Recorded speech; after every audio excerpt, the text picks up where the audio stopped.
భక్తివన్న ప్రేక్షకులకి శుభోదయం. 21/3/2024 స్వస్తి శ్రీ చాంద్రమానం శోభకృతనామ సంవత్సరం ఉత్తరాయణం శశర ఋతువు పాల్గొన మాస శుక్లపక్ష ద్వాదశి గురువారం. ద్వాదశి తెల్లవారు 5:36 వరకు, ఆశ్లేష నక్షత్రం రాత్రి 2:30 వరకు, వర్జన్ రాత్రి 2:22 నుండి 4:06 వరకు, దుర్ముహూర్తం ఉదయం 10:07 నుండి 10:55 వరకు, మధ్యాహ్నం మళ్ళీ 2:57 నుండి 3:47 వరకు కూడా దుర్ముహూర్తాలు ఉన్నాయి. సూర్యోదయం 6:06, సూర్యాస్తమయం 6:11.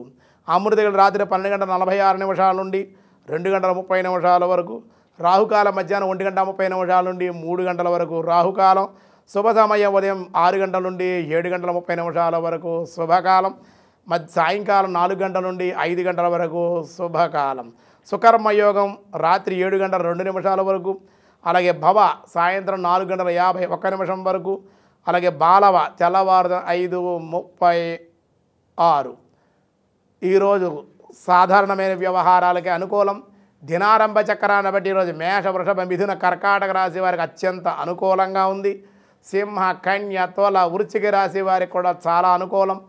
అలాగే ధనస్సు, మకర, కుంభ, మీనరాశి వారికి కూడా చాలా అనుకూలంగానే ఉంది. ఈరోజు భగవద్గీతలో 18వ అధ్యాయంలో కృష్ణ పరమాత్మ ఏం చెబుతున్నారో చూద్దాం.